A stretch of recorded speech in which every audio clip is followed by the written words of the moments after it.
This story is not about war, though battles were fought. This story is not about gods, though the heavens once leaned close to listen. This story is not about fate, though fate itself trembled and stepped aside.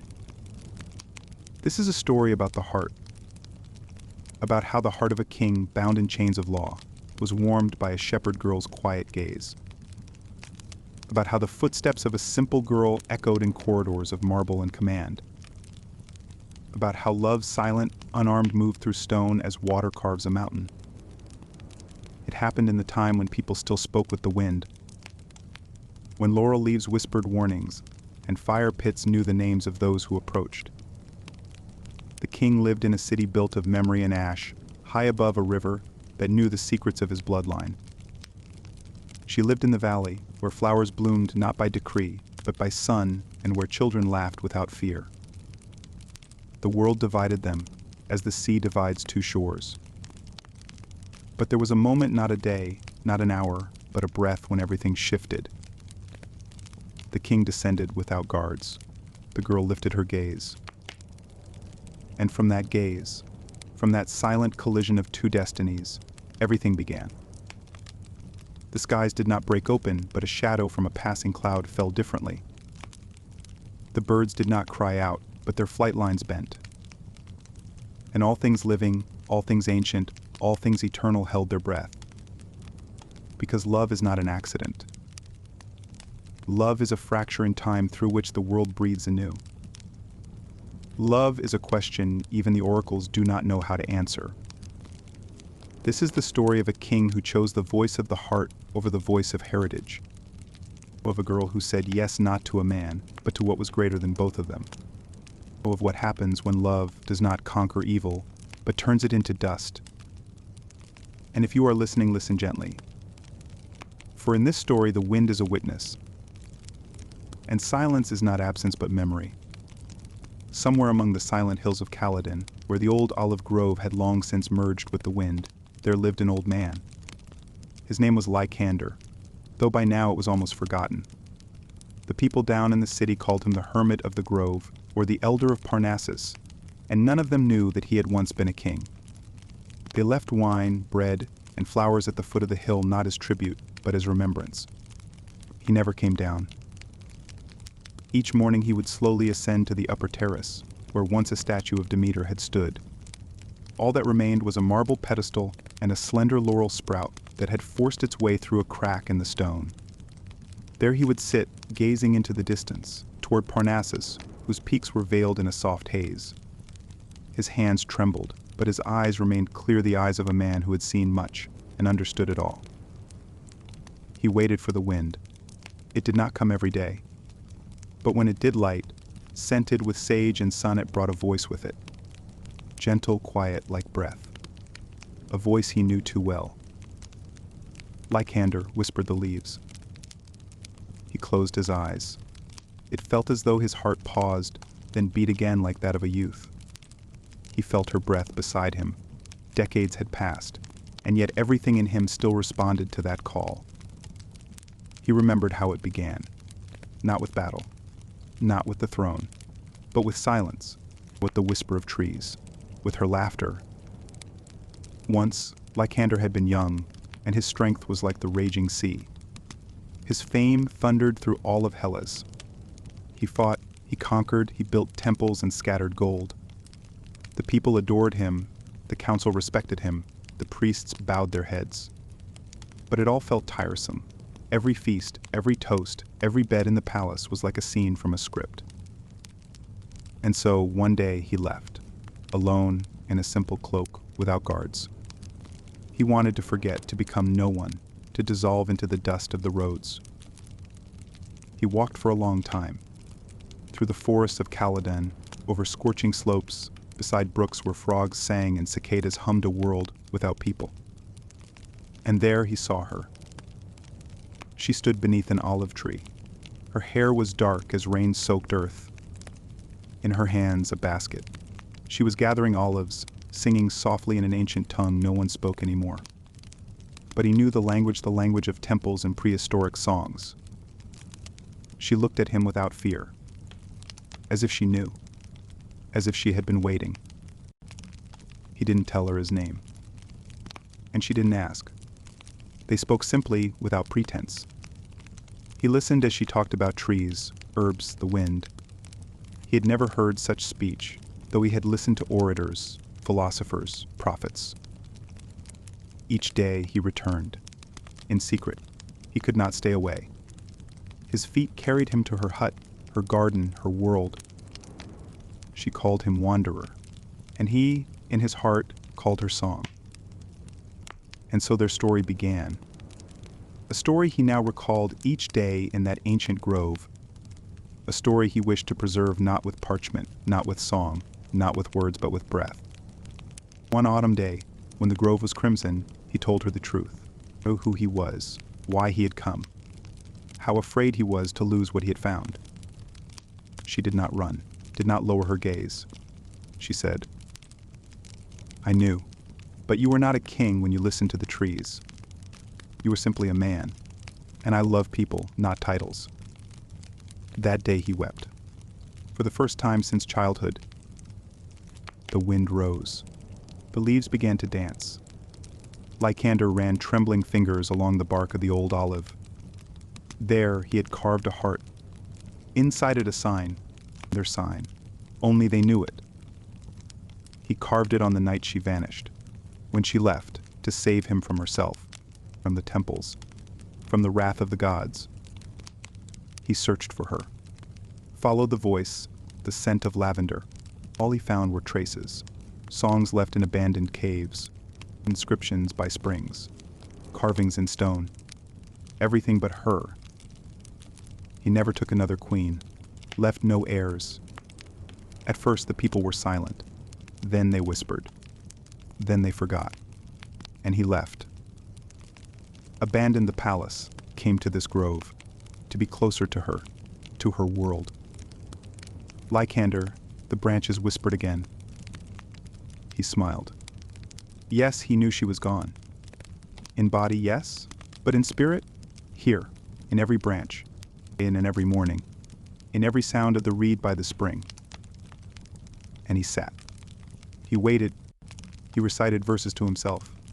Sometimes he told them to the trees. And sometimes he simply sat in silence and listened. For the wind knew far more than any man. One day when a young singer, lost on his path, found the grove, he saw an old man sitting by the pedestal. He was still, eyes closed, hands folded on his chest, as if asleep. But on his face was a smile, the kind worn only by those who have at last heard the voice of the beloved. The singer buried him there beneath the olive. And years later he composed a song, about a king and a girl, about the wind and a voice, about a love that asked for no power, that demanded nothing, except eternity. This tale takes us back to a time when one could speak with trees, when a king could fall for an olive gatherer, when love was stronger than the gods, and when the wind kept it safer than any stone. And if one day you hear a whisper in the leaves, don't be afraid. It is only Lycander speaking to Thalea. Their voices have become the wind, their love a song, and that song still lingers. The day was heavy and hot, like iron forged in Hephaestus's furnace. Over the plains of Caledon, a haze of dust shimmered, the air quivering above the stones, while the sun punished the earth with relentless fire, like the eye of Apollo, unblinking and merciless. Through this scorched landscape, a victorious army moved, slow and massive, like a beast burdened by its own triumph. At its head rode Lycander himself. Tall and broad-shouldered, his face seemed carved from bronze. His dark hair was tangled, his cheeks streaked with dried blood, whether his or another's, he no longer knew.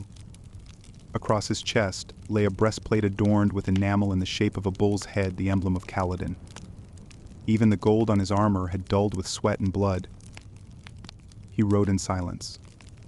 The horse beneath him was weary but unbroken. Lycander's eyes were fixed ahead, but his thoughts drifted far to the gray halls of his palace, to the cold gleam of marble that smelled of incense and boredom. The council was proud of the northern victory, but it brought him no joy. He felt only weight in his shoulders, in his temples, in the very soul. When the army reached the city gates, the people poured forth to greet them.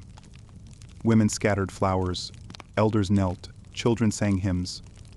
The city received its king as a hero. Drums thundered, flutes trilled, priests anointed the gates with wine and milk. But in Lycander's eyes there was only dust. He felt himself a figure in a play, a participant in a rite whose meaning had long since faded. In the palace, wrapped in ceremony and splendor, the same emptiness gnawed at him. His chambers were cool and quiet, but the silence offered no solace. Sunlight drifted across pale stone, and far off, women's voices sang at the well's true voices, unlike the hollow greetings and offerings. Everything around him was crafted to elevate him. The throne, inlaid with ivory and gold, gleamed but gave no warmth. The galleries were filled with art, but felt barren. Councils, speeches, military reports, mere noise to drown the hollowness within. At night, he tried to sleep, but dreams would not come. He lay awake, staring at the ceiling, where the plastered patterns seemed to shift into faces from the past dead soldiers, glassy-eyed enemies, endless scenes of battle. Even in rest, there was no peace. Weariness collected like dust on marble. Each day bled into the next. Mornings began with reports repeating the same words: harvests, alliances, trade, threats. Then audiences followed, faces asking for favors, land, protection. They spoke with practiced courtesy, tinged with expectation and fear, but not sincerity. Lycander listened, but heard less and less. Words themselves seemed to lose meaning. The priests urged him to choose a bride. The council demanded an heir. The soldiers wanted rewards. The people longed for festivals, and he wanted nothing. He felt his very self dissolving into gold and dust. One morning he rose before the sun. Shadows still clung to the walls, and the air was cool, clear. He stepped into the inner courtyard, where a fountain whispered among the marble. There was no one, only him and the hush. Lycander sat on a stone bench, touched its rough surface, and for the first time in ages closed his eyes, not from weariness, but simply to be. The silence wrapped him deep, crystalline, and in it he heard himself, heard his heart beating not for throne or glory, but for something else, something unknown, intangible, longed for. Night descended, and the palace bloomed with opulence. Music, the scent of roasted meats, sweet wine, and incense filled the air. But Lycander remained apart, as though watching a banquet from another era. When darkness cloaked Kaladin, he left the palace without a word. Cloaked in plain garb, stripped of insignia, he walked away from the marble and fountains. The winding paths led him downward to the narrow streets, to the land untouched by gold. The city slept. Only owls hunted in the shadows, only the wind whispered over rooftops. He walked and walked, as if his feet knew the road better than his heart. He passed temples, vineyards, bridges spanning dry riverbeds. His path led toward the base of Parnassus, to a land ruled by no laws, no wealth, no priesthood. There the earth spoke in its own voice. At dawn he reached a small village, modest stone homes, a tiny chapel, olive groves drowning in mist. Shepherds drove their flocks, and women tended garden beds. The air smelled of herbs, milk, and dust. And then he saw her. She stood among the trees, barefoot, with a crown of wildflowers in her hair. Singing softly, simply, yet the earth seemed to pause to listen. Her voice was like a stream's current, fleeting, clear. She appeared not as a visitor to the land, but its breath. Lycander froze. He did not know her name or who she was, but something within stirred, as if he had known her, as if his soul, long entombed beneath the weight of rule, had stirred awake. He did not approach. He watched her sing, the wind playing in her hair, the morning light tracing her face. And in that moment, everything changed. Time unraveled, the noise of the world vanished. Only she remained. Returning to Kaladin, the palace felt colder, emptier. His courtiers more false. What he had seen, what he had felt was real. Real in a world of masks. He began to leave more often, under the guise of hunts or inspections. He searched for the village. For her. or the voice that echoed in his memory, even in dreams. He didn't know why. He simply walked. Each return was filled with quiet hope, as if the meeting could happen at any turn. He saw her shape in the tree shadows, heard her in the trickle of streams, smelled lavender on the wind. His heart, once honed like a blade, now beat with a terrifying softness. And each time he stepped under the olives, he felt himself revived. Not as a king, not as a warrior, but as a man beginning to breathe again. Thus began the story. In silence, in a journey, in a glance, in a girl among the trees, and a king who for the first time in many years knew that he was alive. Not in marble, not in decrees, not in glory, but in something beyond words. In the space where words fall away. On the southern slopes of Parnassus, where sun-scorched stone crumbled into valleys veiled in olive groves, lived Thalia. Her home stood apart, a low hut of sun-dried brick, roofed with old tiles, nestled beside a stream that spilled down from a jagged ridge. A fig and a pomegranate tree grew nearby, and along the path bloomed lavender, wild mint, and valerian. Everything here was simple, yet imbued with spirit, as though each stone and leaf remembered a touch, a story, a breath. Each morning Thalia rose early, before the dew vanished from the grass.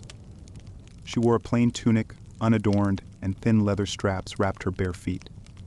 Her hair, dark as rain-wet soil, she left mostly loose, save for 2 slender braids at her temples. Her face rarely smiled, but when it did, the trees seemed brighter, the air gentler. Neighbors called her the quiet one. She spoke little but helped often when animals fell ill, when seeds refused to sprout, or when newborns cried too long through the night. Old women whispered that her hands were blessed. Men were wary of her eyes, not empty, but silent, the kind of silence found in deep caves where only the breath of the earth can be heard. She loved solitude, and Parnassus loved her back. In groves that even hunters avoided, she knew every trunk, every jagged stone. Sometimes she sat on a rock and listened to the wind. Sometimes she sang not for anyone, but simply because without song the sounds within her became too many. Her voice wove through rustling leaves, and it seemed the trees leaned closer to hear. Once, when she was 9, her grandmother led her to a spring hidden beneath juniper brush. There, beneath a canopy of roots and stone, water trickled clear as silver. Her grandmother bade her wash her face, then sat beside her in silence, watching as the girl pressed her palm to the ground. "Do you hear it?" the old woman asked. Thalia nodded. She did hear, not a voice, not words, but the breath of stone, the reply of water to roots, the yearning of a branch for sunlight without breaking balance. It was knowledge beyond books, knowledge passed through touch. From that day, she lived as though her life was an extension of those sounds, and her hands healed without herbs, her presence soothed without speech. Even death, when it came near her, felt gentler, like twilight settling over the grove. People did not always understand her, but they accepted her. Some said she was daughter of dryads, others, a sorceress. Still others, simply strange. She never corrected them. She did not care for opinions. She cared for breath. At night she lit a clay lamp, placed sprigs of rosemary beside it, and stared into the flame. She did not divine, did not ask questions. She simply watched, until the shadows on the wall began to shift as though they had lives of their own. Sometimes she dreamed of women in white chitons standing in circles near caves. Sometimes of great birds with human eyes. Sometimes only of the wind whispering words she did not know, but somehow remembered. Sometimes the trees called her by name. In those days she wandered even more. Parnassus knew her footsteps. It gave her signs, a stone that stayed warm beneath clouds, or the scent of verbena in the wrong season. She believed not because she wanted to, but because she could not help but notice. She was part of that world as a drop is part of the stream. Her mother had died giving birth, leaving only a lock of hair and a stone etched with a spiral mark. Her father, a kind but silent shepherd, had fallen from a cliff one winter. Her grandmother raised her, and when she too passed, only nature remained. But Thalia never felt orphaned. The voice of the forest surrounded her, and it never fell silent. There were no mirrors in her home, only a smooth vessel of water where, each morning, she glimpsed not her face but the sky. She washed in silence, listening to the wind stir the leaves. Sometimes she saw visions in that water, not of herself, not of others, just shadows. They had no names, but they left traces in her heart. The days moved gently. The sun rose and set, the stream flowed and returned to its course, leaves fell, lambs were born, the wind carried the smell of distant fires. And then, into this eternal rhythm, came a man. She saw him from afar, tall but not proud. He did not walk like a noble. He moved as if he knew where he was going, but not why. His gait carried something foreign to these hills, not danger, but tension. He knelt by the stream, washed his face, looked around as if trying to hear something in the rustling grass. She watched from the grove, not hiding, but not approaching, simply present, and he felt her gaze. He turned. Their eyes met. And she understood this man was part of what was meant to happen. Like rain, like the fall of an apple, like time which asks no permission. A day no words were spoken, but the look was long, and it carried more than language ever could. Then he left. She did not follow, did not ask who he was. But from that day on, she listened more closely to the wind. Then he came again, and again, always at dawn or twilight, always alone. He brought no gifts, asked no questions. He walked through the grove, through shadows, and stopped at the spring. Sometimes he sat beneath a tree, sometimes by the stream. Sometimes he simply stood, gazing into space. And she saw more life in him each time. He grew quieter, softer, lighter. His shadow no longer startled the deer. His footsteps no longer troubled the earth. The days passed. No words, only glances, only gestures, only pauses filled with meaning. And one night, under a full moon, when the whole valley shimmered in silver, she sang standing on a cliff. She did not sing a song but breath. And below, he stood motionless, watching her as one watches a revelation. And then she knew their paths had entwined, not by choice, but because the world had already chosen. And her heart, long silent, responded as the earth responds to the first drop of rain after drought. And in the groves, the trees sang with the wind, their voices rising to the peaks of Parnassus, to where the old gods dwell, gods who know how to remain silent and how to listen. And their silence blessed what had just begun. In the middle of spring, when the air brimmed with the scent of blossoms and pollen, when the slopes of Parnassus turned soft and green, as if wrapped in the breath of Demeter herself, Lycandros once again set out. He no longer counted the times he had walked this path, but this time his steps were different. There was no unrest in his heart, only a quiet focus, like that of one approaching the place where something vital begins. The trail took him past grazing pastures and moss-covered boulders, alongside streams murmuring of old times, to hillsides where the earth breathed and bloomed. The sky was as clear as unbaked clay. The scent of thyme and young leaves hung in the air. He felt the world drawing nearer, as if it ceased to be mere scenery. He had not spoken a word since leaving Calydon, not to his driver, nor to the shepherds, nor to those who bowed as he passed. The glance of the sun, the aroma of the soil, the warmth on his shoulders, these were enough.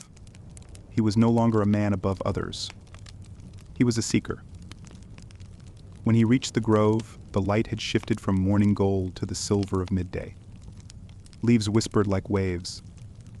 The air thrummed with birdsong and the hush of bees. He paused at the edge of the clearing, and there she was. She stood beneath the olive tree, not singing, not moving, simply existing, dressed in a light tunic, crowned with a wreath of wild herbs, her palm open where a butterfly had landed. The wind played in her hair. Her face was still like the surface of a sacred spring.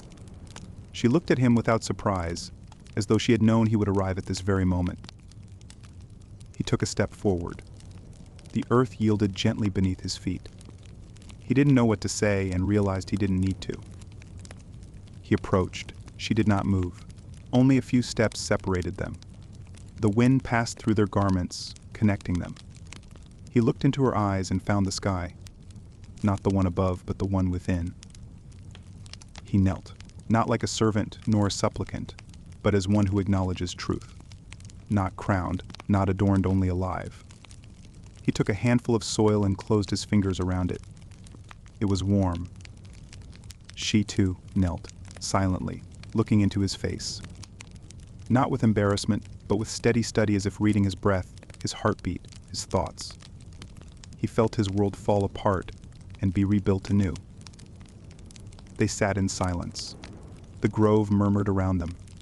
Petals fell, drifting between them. One landed on his shoulder, another on her knees. They didn't laugh, didn't sigh, didn't speak. And in that stillness, something greater than speech arose. He wanted to touch her hand, but didn't. She didn't reach out either, yet between their fingers hovered a warmth. He knew that if she placed her hand in his, it would not be a gesture, it would be a vow. And she did, calmly, without hesitation. Her skin was cool and soft, and in that moment he knew she hadn't given him her hand, she'd given him a path. And he accepted it. The sun tilted toward dusk. Shadows grew long. He spent the day with her, wordless. They gathered herbs, washed their hands in the spring, listened to a lark. He learned silence, and within it found himself. He watched how she touched the tree's bark, as though greeting an old friend, how she placed sage and St. John's wort in her basket with care, as if she were gathering the breath of the earth. Her gestures bore the gravity of ancient ritual not learned, but inherited. They sat on a sun-warmed stone. She peeled a fig and offered it. He ate slowly, tasting not the fruit, but the sunlight, the water, the hush within. Then she rested her head on his knees and closed her eyes. He didn't move, only watched her, and for the first time in his life, he felt not desire, but awe. And time passed. The sun glided across the sky. Their breath fell into rhythm. The beating of their hearts became one with the rustling leaves. There were no more boundaries, not between him and the earth, nor between him and her. When evening came, she walked him to the ring of stones at the grove's edge. There she stopped. He understood he could go no farther. He bowed slightly, like a branch bending in the breeze. She watched him until he vanished. He did not turn around, but he knew she was still there, and would not fade. That night he slept beneath a tree. No pillows, no silk, only stars. And for the first time in years, his dreams were clear. No blood, no throne, no feasts, only a path, and her amid the trees, watching, waiting, not for a king, not for a hero, but for one who listens. Meanwhile, in her cottage, the lamp still glowed. Shadows danced upon the wall, and in those shadows the wind sketched the shape of a man. He was not bright, not powerful, but he was there. And she closed her eyes, letting the image stay until morning. Late that night, she stepped outside. The moon hung low, outlining the contours of the valley.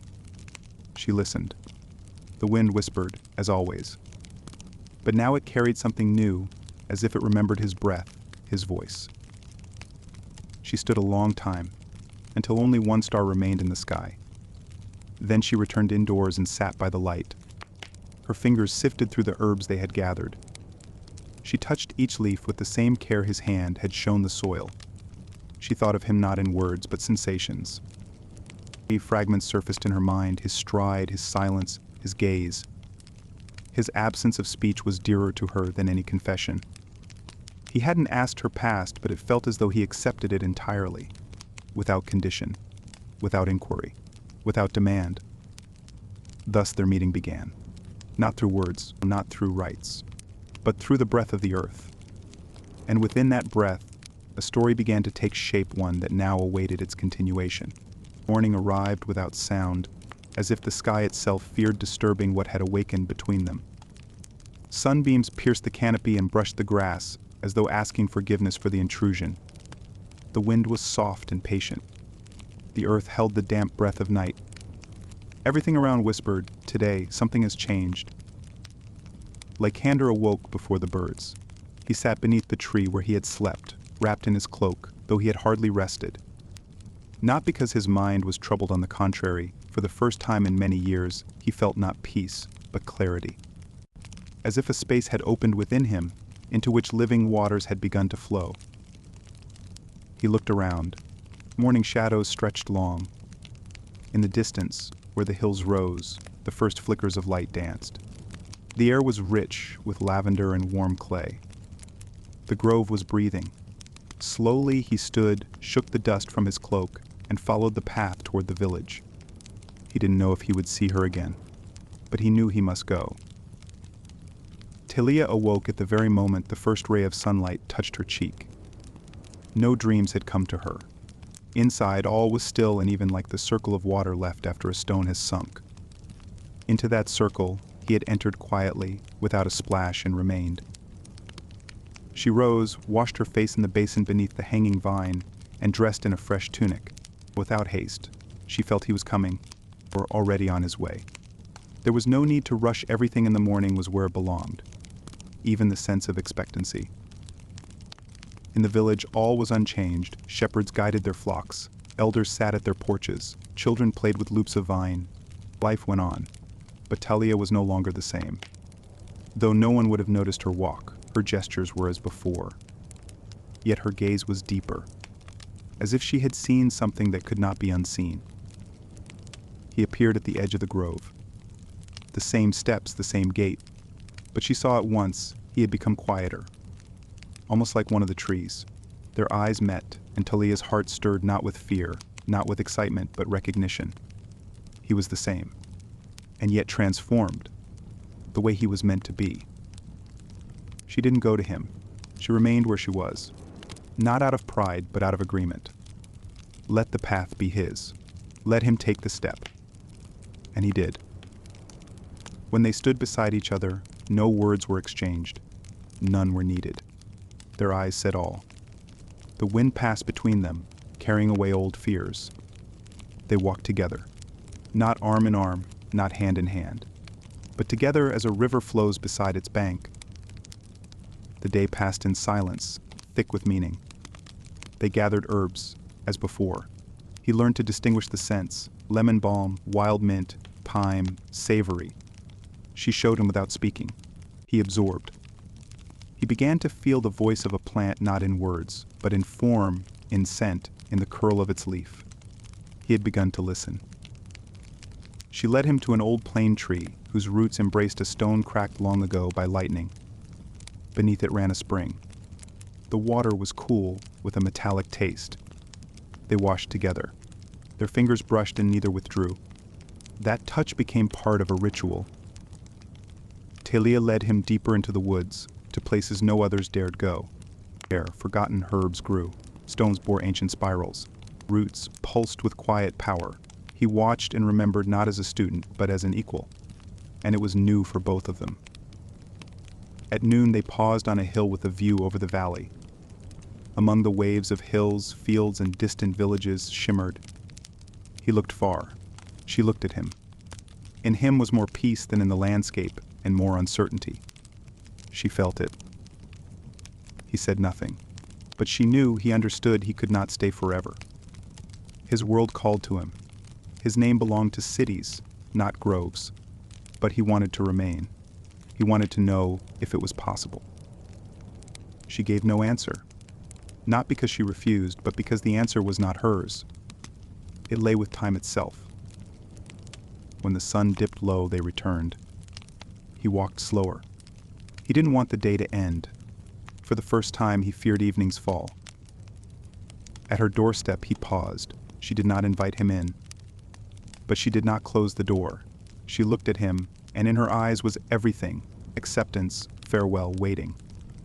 He stepped forward. Then again, he stood on the threshold. For the first time, he did not know if he was allowed to enter. She turned and walked inside, leaving the door open. He entered. Inside, all was simple: clay walls, wooden shelves lined with herbs, woven baskets, oil lamps. The air smelled of dried lemon balm and ashes. He stood by the entrance, unsure. she knelt by the hearth and lit a fire, silently, yet her movements held no coldness. He sat beside her. Between them the warmth of flame. Shadows danced along the walls. The fire crackled. She placed water in the pot, a bay leaf, a pinch of salt. Without looking at him, she handed him a cup.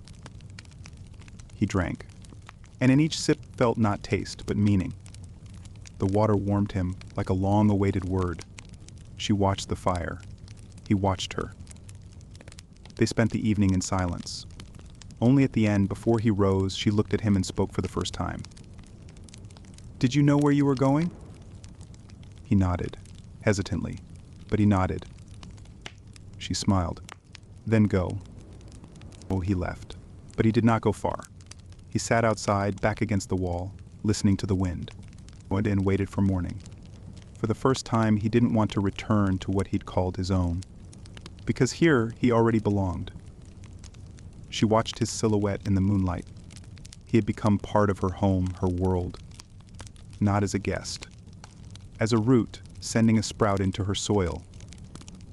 So he became twice seen. First as a stranger. Then as one of her own.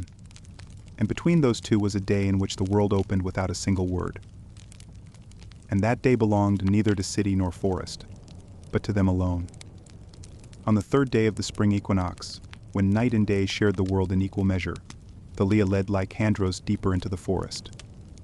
It was not the same path he had taken before. This trail was narrow, overgrown with moss and damp roots, and each step reverberated through his knees, as though the earth itself sensed who walked upon it. There were no sunlit clearings here, only tall trunks, shadow thick with murmurs, and an air dense with dampness and ancient scents. As they moved deeper, not only the landscape shifted, but time itself seemed to slow. Everything became viscous, heavy, as if their steps echoed backwards through the past. Stones beneath their feet were draped in lichen, and the trees bore drops of resin clear and fragile, like tears frozen in time. Occasionally a bird would pass, its wings barely stirring the air. Sometimes the wind blew, but the leaves did not move. They walked a long time, rarely pausing. Thalia's breath was steady, like someone walking upon familiar ground. Lycandros, however, stepped carefully, attentive to every twig and root beneath him. He began to sense the invisible, not merely trees, but their moods, not just shadows, but their weight. He started to understand how much the forest spoke if only one knew how to fall silent. They reached a place hidden beneath a rock ledge. An ancient beech tree leaned overhead, its roots forming an arch. Beneath this arch stood an oval stone, upon which a spiral had been carved, barely visible, like a trace left by wind. The earth smelled of clay and ancient roots, and the air was thick with the scent of leaves and something almost human like the smell of time. A cool breath flowed from the rock, as though the cliff itself was breathing. Thalia sat upon a root, placing her palms on her knees. He settled across from her on a mossy slab. The space between them was like still water, untouched, respectful, deep. Birds sang around them, unaware they had become part of something greater. A magpie called high above, insistent and sharp, but otherwise silence. She began to speak. Her voice did not disturb the silence, but rather completed it. Slowly, without urgency, as though placing stones in a circle. She wasn't telling a story, she was weaving her words into the space around them. She recalled how, as a child, she once awoke in the middle of the night because a tree root had stirred her. Not by sound or touch, but by the silent impression of her name being spoken. From that moment, she began to hear. First shadows, then streams, then branches themselves. She knew when a tree was sick, when the earth was tired, when an animal was preparing to leave. To her, these were not wonders, but truths. Her tale held no miracles, only attention. She spoke of how trees remember everything, whose step passed nearby, whose hand plucked their fruit, whose blood soaked their roots. Water carried voices. Air bore intentions. And if one remained silent long enough, all of it could be heard. Lycandros listened. He, who was used to commanding, who had known only the clamor of battle, felt something shift inside. His back ached from stillness, his legs stiffened, but he did not move. For the first time in years, he longed not to speak, but to hear. and he listened not only to her words but to what lived between them. Thalia rose in silence, stepped toward the stone, and placed her palm upon the spiral. The fine groove glowed faintly in the gloom, like pollen. She traced it with her finger, and at that moment a dry leaf fell from the tree. It spun slowly down and settled between them. They spent the day beneath that tree. She showed him how to listen to the bark where insects whispered, how to feel the roots pulse thrumming just beyond hearing, how the breath of grass slowed before a storm. He watched her, and in her every movement was knowledge resting not in words but in the body. Something ancient stirred within him, calm, silent. He felt not just a return to the earth, but a return to himself. Later, toward evening, they descended to a spring. Water trickled from a crack in the rock, over moss, into a stone basin. She washed her face and hands, then knelt and pressed her face to her palms. He did the same. And in the cold water he felt more than wetness. He felt a reminder, you are part of this. Their long return was wordless, but that silence bore neither awkwardness nor distance. The forest had accepted him, he felt it. He was not yet of it, but he was no longer apart. Before her home, she stopped and looked up. Above them, the evening's dark blue cloth was unfurling. The first stars pierced through, and then she said a single phrase. There is less noise in you now. And he understood it was a blessing. He remained by her home. She entered, leaving the door ajar. Inside, among the shadows, he sensed her movements gentle, like breath. He did not know if she waited for him, but he knew if he stayed, he would be heard. That night he slept once more at the foot of the tree. Branches swayed overhead, and through their silhouettes, stars watched from the sky. He did not dream, but in half sleep he heard roots growing, droplets falling into soil, someone speaking his name not with a tongue, but with breath. And he was not afraid. He listened. Thus began his learning, not as a student, not as a follower, but as one who had ceased to be the center. Now he knew to hear, one must dissolve. And he began to learn to disappear. From that day he began to hear the leaves. And in their rustling, he heard his name but spoken by a different voice. In those days, as spring surrendered to early summer, and the air above the roads began to shimmer with heat, Lycandros thought less and less of the palace. His body still remembered the marble columns, the weight of the chlamys, the sharp sense of oil and incense, but all that seemed distant now, like a dream dreamt by someone else. More and more often, he woke beneath trees, with earth against his cheek, and the morning wind tangling in his hair. He drank from springs, ate the fruits they gathered together, and learned to recognize the voices of birds and feel when the grass spoke of rain.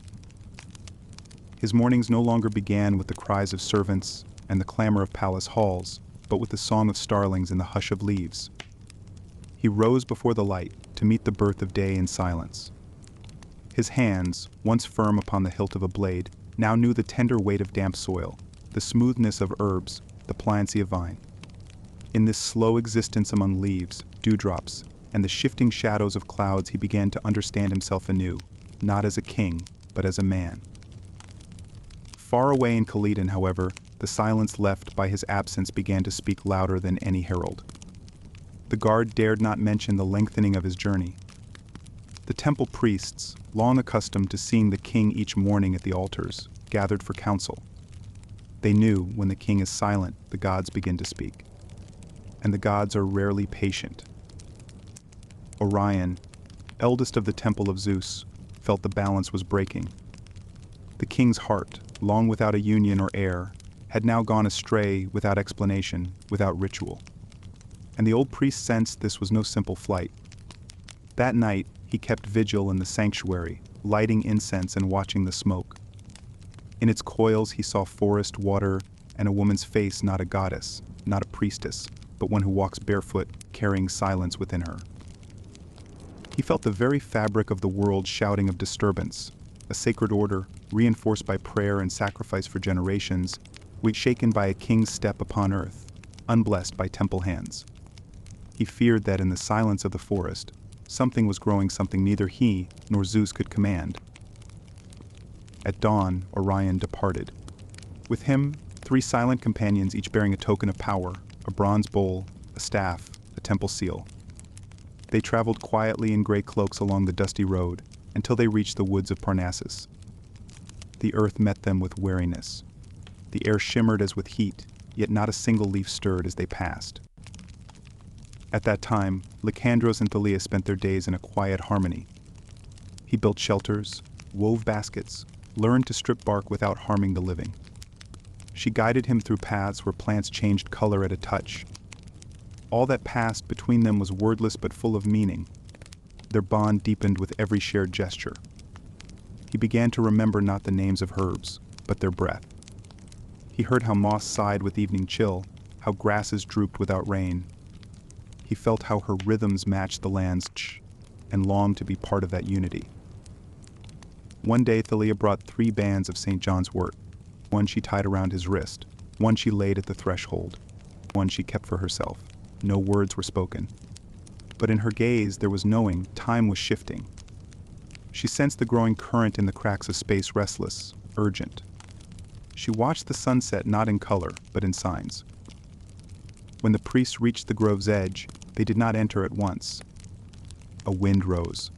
The branches bent, as if refusing entry. Orion halted. He felt the silence resist. He placed a palm on a tree. It was cold. Not from shadow, but from caution. The forest knew. At dawn, Lycandros did not sleep. A premonition stirred in him. He dreamed of a road bare, unguarded. His bare feet raising dust. No palace, no throne in his vision. Only a path and footprints. He felt that each step neared a boundary, one that could not be crossed without leaving a part of himself behind. The day was close with heat. The sun hung high, yet the grove remained dim. When he saw the figures in gray at the grove's mouth, he did not startle. He rose not to defend, but to receive. Orion stepped forward. His gaze was heavy. He did not raise his voice. Silence answered him. The other priests stood unmoving as stones. Lycandros stood opposite. He wore no royal garb. Only a tunic, faded and dust-stained. Around his wrist, the band of yellow blossoms, an almost invisible token, but it drew the eye. They looked at one another a long time, as if 2 eras had met, one old, one new, one loud, one quiet. No one spoke. The wind moved the leaves. The forest replied. When it ended, Thalia came to him silently. Her fingers rested on his chest. His heart beat evenly. He knew the moment had passed, but its trace remained. She said nothing, yet her presence anchored him in a world swaying on its axis. That evening they sat by the water. No words passed between them, only breath, even and calm. And in that breath, Lycandros understood he was no longer who he had been. He had not become someone else, he had become himself. What was born between them was already part of the forest. It needed no words, no rites. It simply was. Quiet. Whole. True. Thus sounded the first echo of an omen. The city did not hear it, but the forest remembered. When Lycander rose the next morning, the sky was veiled in a smoky haze. The forest breathed differently, deeper, warrior, like a beast sensing the approach of a predator. The air stood still, as if the day itself awaited a decision. The lightness he had grown used to over the past weeks had vanished. Everything whispered, the time for movement had come. He circled the grove, ran his palm along the damp moss, bent to drink from the spring, watching its current flow. He felt 2 worlds intertwining within him, the one where he had been raised and ruled, and this one where he had learned to be silent. He knew a choice would soon be required, though no choice remained. Both worlds lived within him, and both awaited. Thalia met him, as always, in silence. Her gaze held no surprise, no fear, only clarity. She handed him a bundle, a dark tunic tied with a belt, in which dry grass had been woven. This was no farewell, it was a sending, as if the earth itself were preparing him for return. He didn't ask if he should go, she didn't say, but he knew to stay would be to lose, to leave would be to preserve. Not himself, but what had grown between them. There was no sorrow in it, only understanding. He walked for hours. At first, the forest was his ally. It whispered, guided his steps, embraced him with its branches, sheltered him in shadow. He felt every tree and slope respond not to a king, but to one of their own. Yet the closer he came to the edge, the louder the sounds grew, birds called more sharply, grass rustled louder beneath his feet. The city already sensed his return, and the city knew he was coming back changed. Beneath his feet, the road shifted. Moss gave way to dust, roots to stone. The air thickened with the smell of smoke and ash. In the distance, he heard cattle lowing, wheels creaking, messengers calling. It was all familiar yet strange. The forest receded behind him, but did not leave him. At the foot of the hill, soldiers awaited. No fanfare, no salutes, only silence and stares. Some recognized him instantly, others hesitated. He looked not like a king, but like someone returned from a place where titles held no meaning. Their hands did not move to their weapons. One, the youngest, knelt. The rest lingered, as if trying to grasp that he stood before them alive, but no longer the same. The city met him not with cheers. People lined the streets silent. He walked through them not as a triumphant conqueror, but as one bearing news.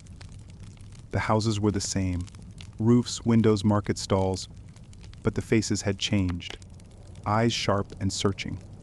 He felt their expectation, but not fear, rather hope. Vague, uncertain. Children playing near the temple fell still. Elders in the shade of plane trees stared, unblinking. Women whispered softly. There was no accusation in this hush, only anticipation. Entering the palace, the air felt stifled. The wide halls, mosaics, statues, the scent of incense, it all seemed foreign. He walked the corridors where he had once welcomed envoys, heard judgments, delivered decrees. Now every step echoed not through the walls but within himself. He felt no guilt, only separation. As if all this were a shell he once wore, now misaligned with its wearer. The priests waited in the hall of assembly. Light streamed through high windows, casting pale stripes on the floor. They stood in a semicircle, like witnesses. Orion stood at the center. His face, usually stern, was calm. He did not bow, only looked. Lycander did not avert his gaze.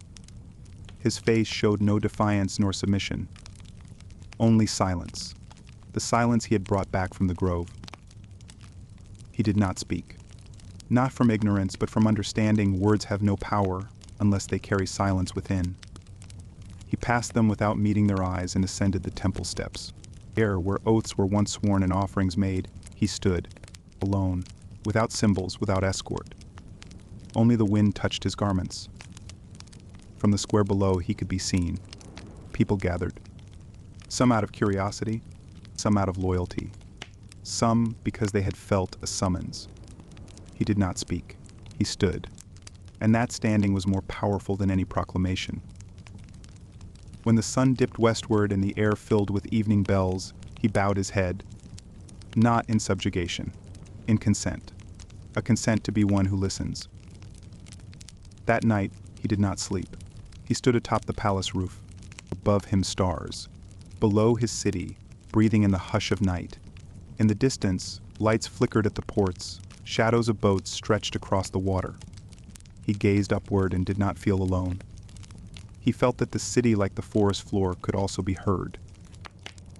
At dawn, he descended to the shrine. The temple windows stood open, and the wind carried in petals.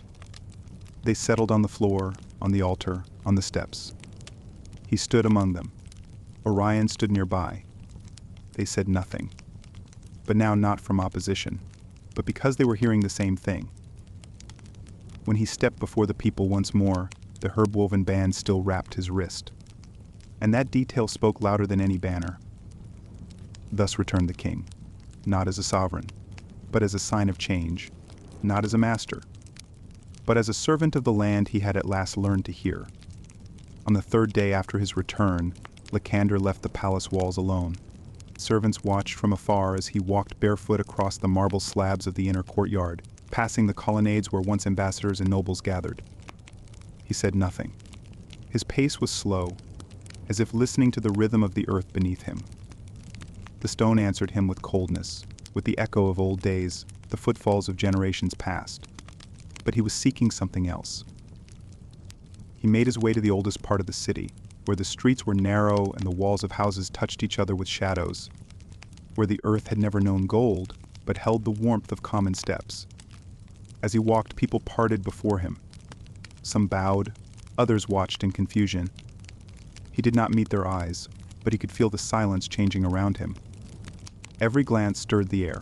Tense quiet formed into patterns. He reached the place where his mother's ancestral home once stood long since destroyed. And in its place now grew a fig tree, a solitary tree with a crooked trunk and a shade that fell gently over the stone ruins. He sat beneath it, leaned against the bark, and closed his eyes. The earth here was different. Not powerful, not proud, but deep. He felt how the roots stretched into the depths where knowledge slumbered. He remembered the nights in the grove, silence, the voice of water, the movement of grass like breath. He tried to find that here, in the noise of the city. At first, in vain.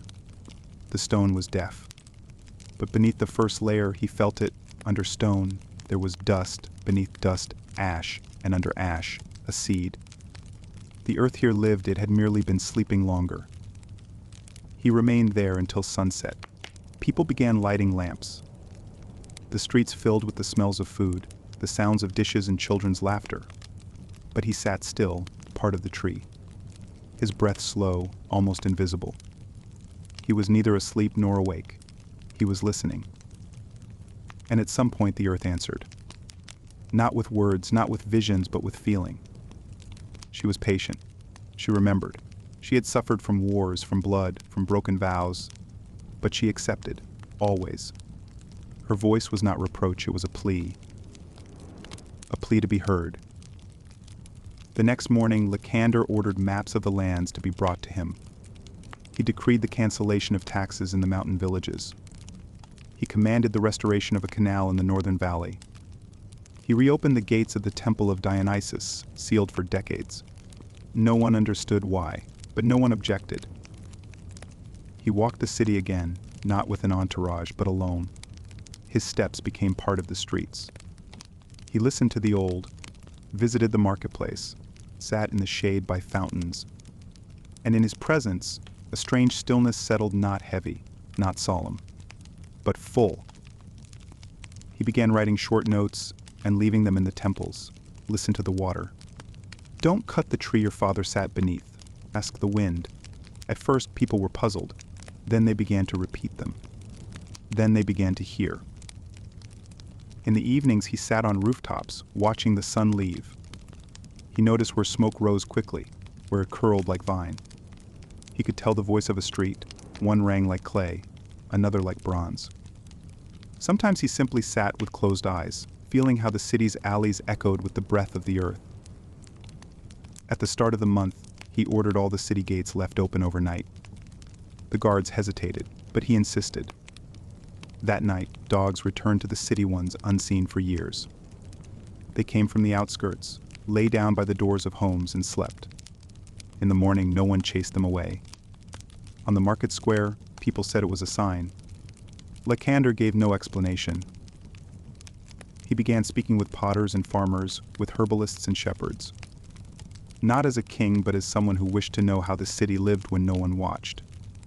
He gathered their stories of vanished springs, of storms, of missing birds. And all these stories formed one great tale, not written in ink, but living in the body of the city. One day he visited the quarry on the eastern slope, where dozens of men worked. The stone there rang with a peculiar tone, and Lycander stood long, listening. Then he ordered work stopped for 3 days.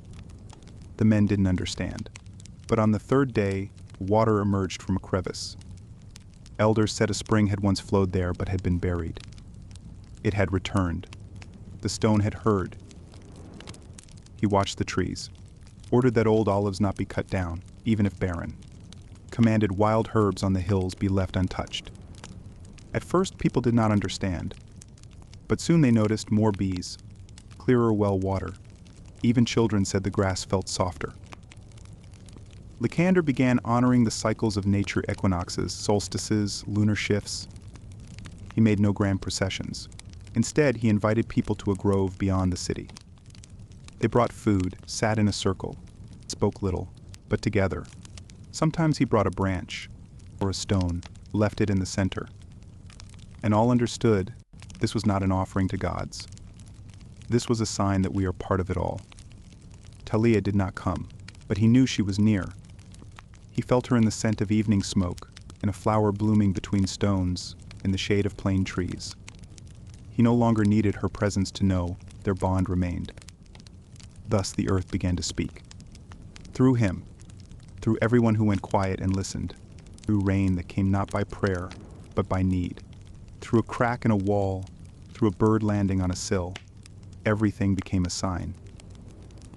And Lycander was no longer merely a king. He became the voice of the earth, one long unheard. Since the day Lycandros began to hear the voice of the earth, life in the city quietly began to change. Not suddenly, not with proclamations or force, but through subtle shifts. Like the change of wind, like the touch of dew. Yet it is in such moments that the seeds of true transformation begin to sprout. One morning at dawn, while the streets were still empty, he walked to the northern wall of Caladon. There, by the old gates where a watch post once stood, a wooden platform now rose, where elders sat to greet the sunrise. He joined them, sat beside them. Not as a king, not as a judge or prophet, just a man who came to meet the sun. They did not speak. They only watched. The sky slowly kindled above the distant hills, and in its depths, a new day was born. And in that silence, Lycandros felt a complete belonging not to power or duty, but to life. That day, he journeyed to the southern valley. He had been told that for several seasons, the fields near the village of Kavrina had yielded no harvest. He arrived alone, with only a map and a satchel on his shoulder. The local farmers met him with unease, but he simply asked to be shown the land. He walked the field, bent down, broke the clumps of soil, inhaled its scent. He said nothing. Then he sat on the earth and ran his fingers along the roots of wild grass. He felt the soil was tired. It had been exhausted. It bore a grievance against greed, haste, the neglect of being heard. Lycandros ordered the field to lie fallow for a year. Let it breathe, he said, and added, let wildflowers grow. Let the bees come, and when the earth begins to sing, then return with your seeds. He stayed there that night. He lodged in the hut of a widow who had once known his mother. She told him of times when groves rustled louder and stars felt closer. And in her words there was more wisdom than in his libraries. He listened. He remembered. That night, he dreamed of images, water rushing through cracks, trees swaying without wind, a voice like Talia's breath, calling not by name but by feeling. He awoke at dawn and without waking the widow, went out to the field to thank the earth for that dream. In the city, people no longer approached him as a king, but as a keeper. Women brought petals in baskets and left them at the palace gates. Children drew him on walls not with a crown, but among trees, birds on his shoulders. Poets wrote verses without his name, but in his voice. And he accepted it all like rain embraces puddles. He began to keep a journal. Simple phrases, observations. Today in the garden bloomed a lotus unseen for 10 years. The stone beneath the bench trembled at night, the wind passed, but the stone kept living. Talia is here. I hear how silence turns its head. She had truly returned, not in form. In rhythm, in scent, in the language of herbs. He didn't know where she was, but he knew the bond endured. He no longer called for her. He was learning to be with her in silence. The priests grew uneasy. Their words lost force. More and more people went not to the temple, but to the spring. They asked less, listened more, swore less, sat quietly more. Orion came to Lycandros and stood long at his door. They did not argue. They simply were, one in knowing, the other in acceptance. Once Lycandros said to him, "The gods do not demand that we shout." Long ago they began to whisper, perhaps now they only look. That spring, he ordered the construction of the House of Silence, a place where no one spoke, where there were no prayers, only stillness. It was surrounded by gardens, with a circular hall at the center, without statues. Just a floor, windows, and a northern wall with a smooth stone embedded in it. People came, sat, and left. Sometimes they wept.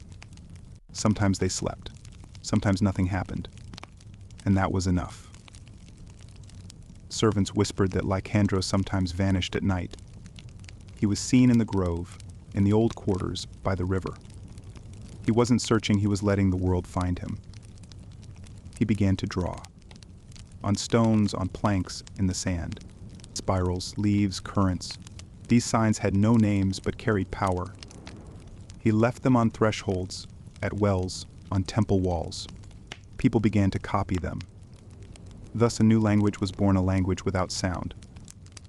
One day, an old woman came to the city. She said she had dreamed of a tree that bloomed at night.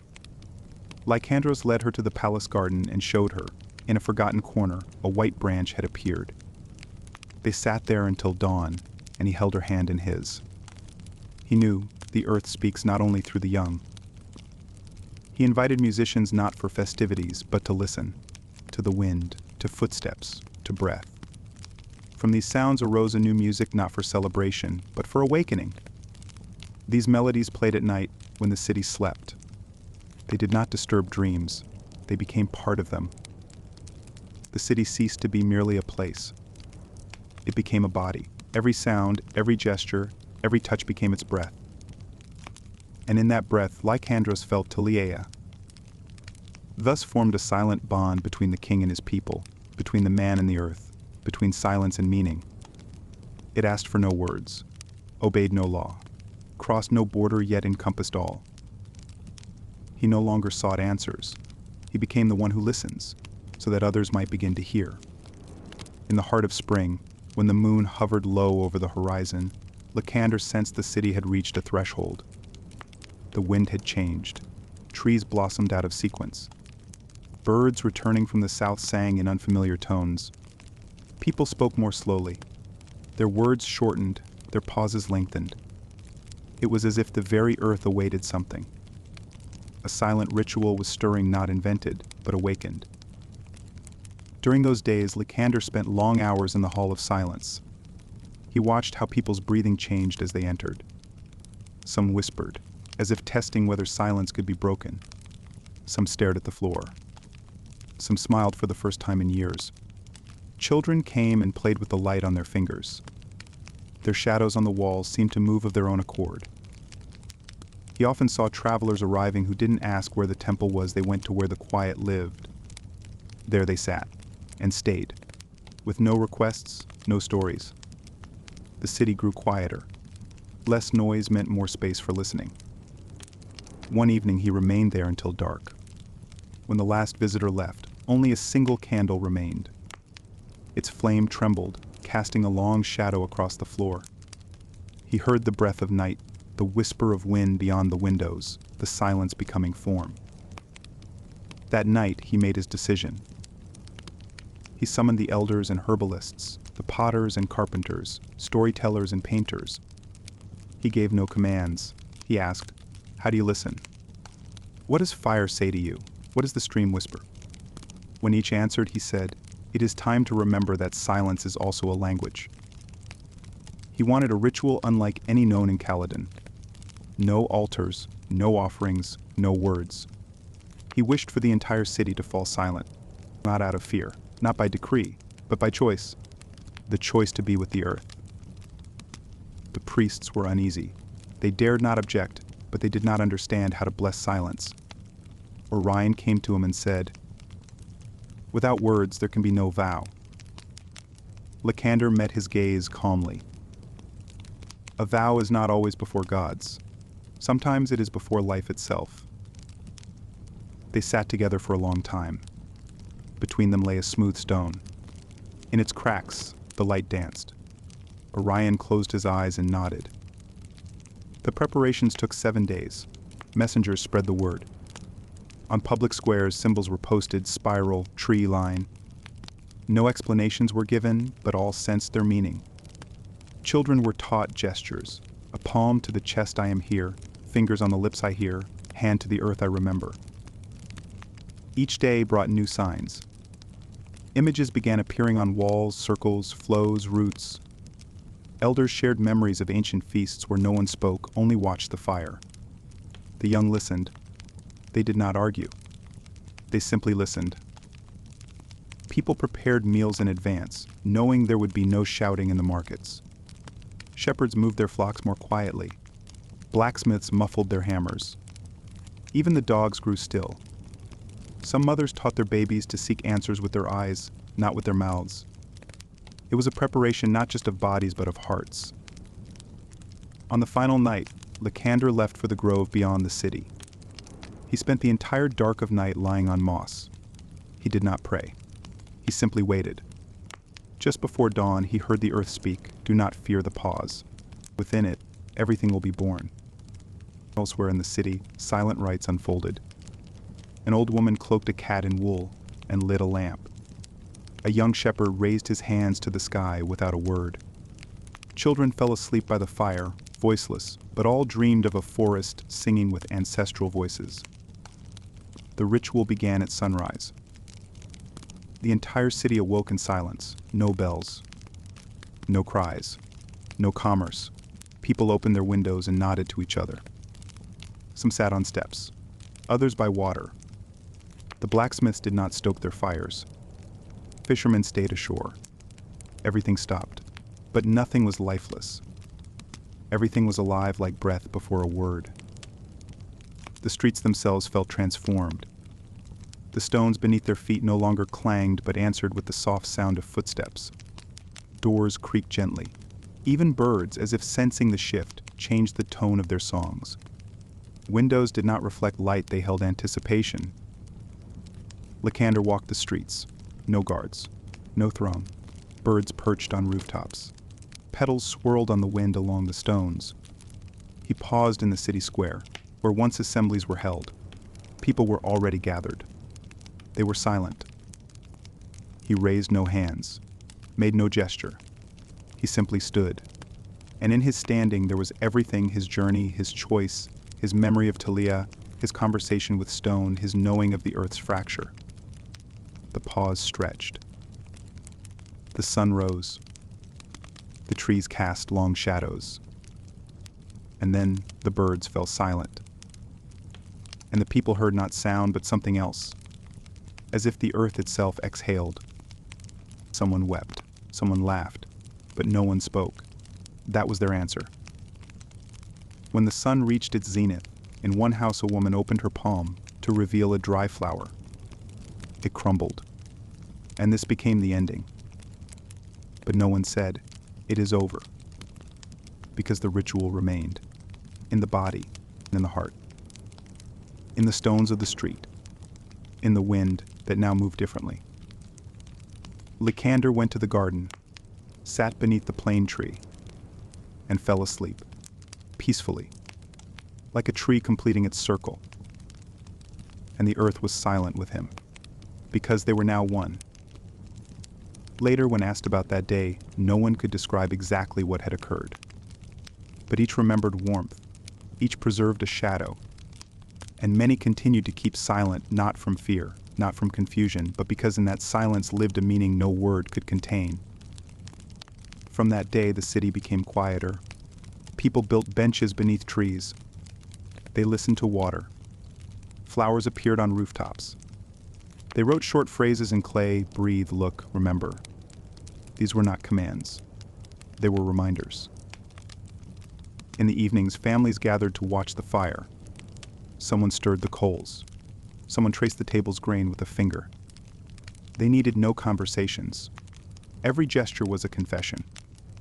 Sometimes in those homes, only the crunch of bread or splash of water could be heard. But that was enough to feel love. And Lycander himself changed. His movements grew gentler, his breath deeper. He no longer needed explanations. He became a space where others could begin to hear themselves. And the city became the echo of that space. So ended the ritual of silence.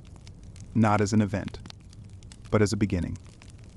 3 days had passed since the Great Silence, but the quiet had not faded. In a home near the city wall, a family of potters gathered each evening on the roof. The elder brother drew circles in clay, the younger sister placed feathers beside him. Their mother served flat bread without a word, and in those gestures lived more love than in hundreds of sentences. In the healer's house, an old woman tucked herbs into ceramic jars, whispering almost inaudibly, for peace, for sleep, for forgetting. She no longer accepted payment people left dried flowers or smooth stones in return. In the carpenter's workshop, a boy apprentice worked while the rhythm of the master's hammer struck like a heartbeat. They did not speak, and what emerged from their hands was not furniture but silence woven into wood. Even in the fishermen's homes, once filled with bustle, the men now sat for a moment before heading to sea, watching the reflection of clouds on the water. No one ordered them to be silent, but everyone knew it was needed, to hear where the current flowed. The silence remained, living in the streets, in homes, in people's bodies. The city had not returned to its former rhythm. On the contrary, it began to resonate anew. Even when merchants called out prices again, their voices were gentler. Even when children laughed, their laughter wrapped around you, instead of piercing the air. Something had shifted in everyone who lived through that day. The streets seemed wider, the stones underfoot quieter, the air clearer. It was as though the city had shed the unnecessary. Those who once shouted now listened. Those who feared silence began to find meaning within it.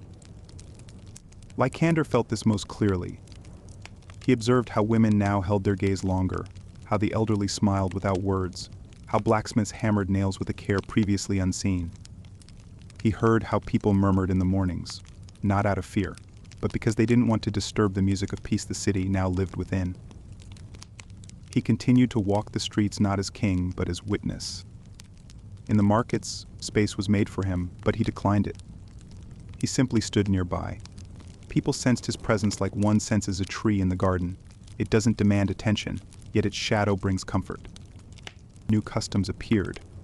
In the mornings, women left white stones on the well's rim and dipped their fingers into the water, as if listening to its mood. They felt the coolness as a sign, today is a day for silence, or a day for memory. Children plucked blades of grass and wove them into rings, hanging them on tree branches. Old men, passing through crossroads, placed thyme sprigs on the ground with care, as though leaving a message for the earth. Sometimes someone would simply touch a house wall with their palm and stand still. These new rituals required no explanation. The body understood them. White stones at the well of thank you, thyme on crossroads, elderly women whispering over bread, peace, remember, breathe. No one asked why. It became part of a new daily life. Children drew circles on walls, not knowing what they meant, but feeling they mattered. The youth gathered at dusk simply to sit in silence. Around fountains, semicircles of stones appeared spontaneous amphitheaters without a stage. People came not to speak. Lycander decreed that the first flowers of spring not be picked. He said the earth must offer its gifts in its own time. And the people listened. In gardens, plaques appeared without words, only symbols. Birds circled rooftops. The winds grew softer. Each morning began with breath. People stepped outside and faced the sun. Not to pray, just to breathe. Inhale acceptance, exhale release. This is how the city welcomed the day.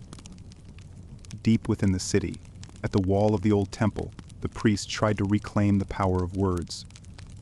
They resumed rituals, but their chants rang hollow echoes from the past, not from the heart. Crowds gathered but looked elsewhere. They sought not the flame's light, but the shade beneath the tree. Orion came to Lycander. He stood silently for a long time before speaking, "We are losing power." Lycander replied, "You are not losing. You are simply hearing, for the first time, that you are not being called." The priest left, not angry, but emptied. He understood silence had not destroyed the temple. It had become the temple. One night, Lycander left the city. He walked a path where he once first met Thalia. The trees were no longer the same. But he felt her step, the shadow of her breath. He sat beneath an old pine. closed his eyes and heard a voice. Not hers, but the voice she once awakened within him. The earth whispered through every blade of grass. He stayed until morning. And when he returned, he ordered the construction of the stone house a place not for books, but for signs that people had found: cracks, roots, pieces of wood, shells.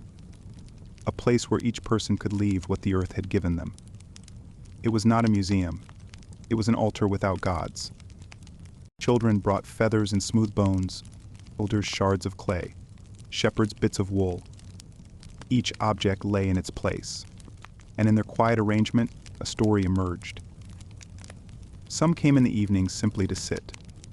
As shadows thickened, the walls of the stone house turned nearly transparent in the soft light. People sat on stone slabs or the ground, and in their stillness was more movement than in a crowd. They felt the cold clay beneath their palms warm from presence. The air thickened, almost tangible. Every sound a drop, a rustle, the creak of bark became both question and answer. Some closed their eyes and saw the silhouettes of roots in the darkness.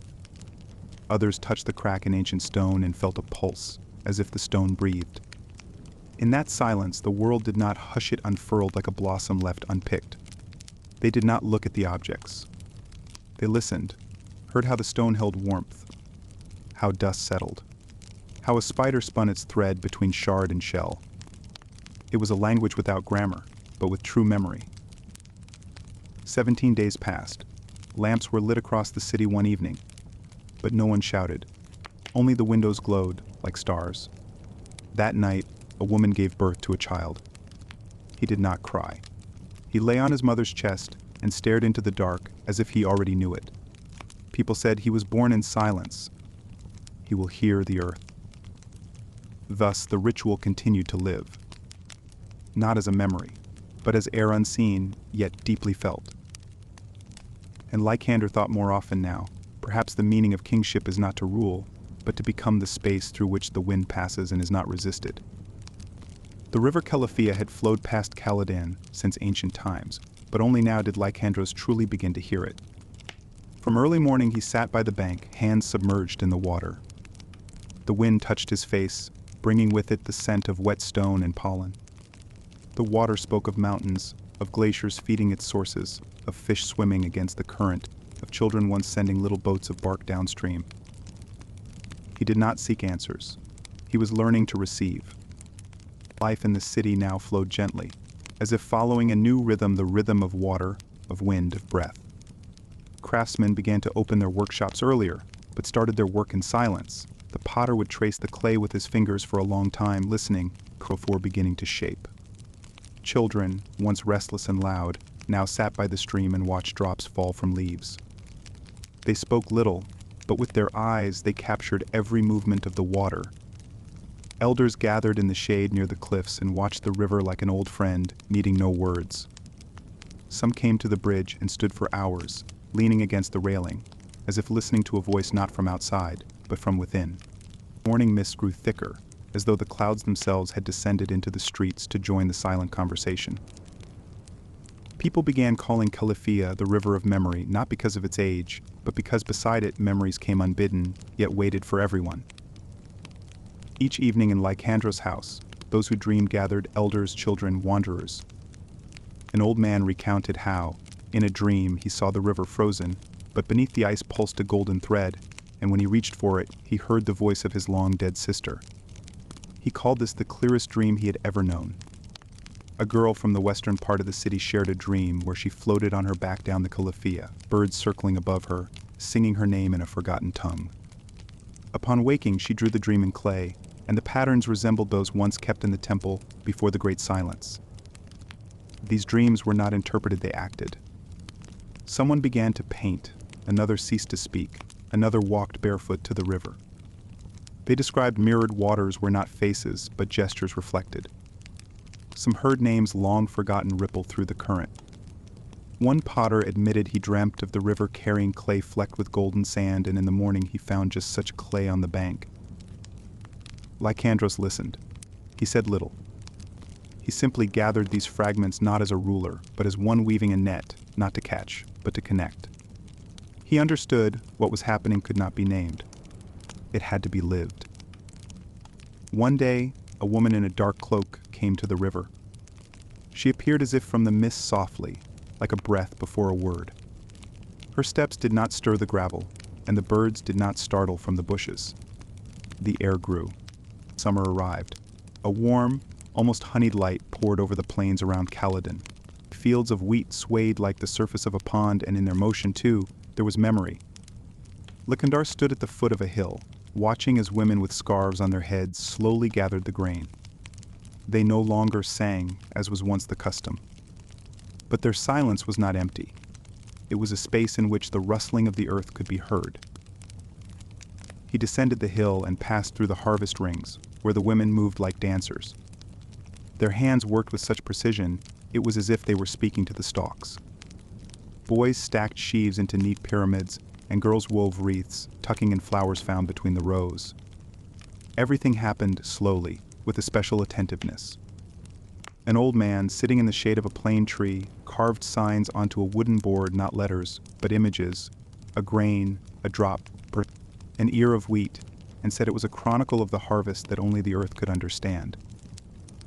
This year's harvest was especially abundant. No one explained why. No one credited the gods. People simply said, because we listened. With the onset of the harvest, the whole city moved slowly. It seemed the very streets were breathing deeply and peacefully. Children helped carry the sheaves. Elders sat on stones, weaving leftover grass into garlands. Some women in the evening carried baskets of grain and left a single stalk at crossroads in gratitude. Each evening brought a ritual of thanks, but it, too, had changed. No one made speeches. People simply stood in a circle, holding stalks of wheat and looking into each other's eyes. One day, Lykandar walked out to the vineyard on the outskirts.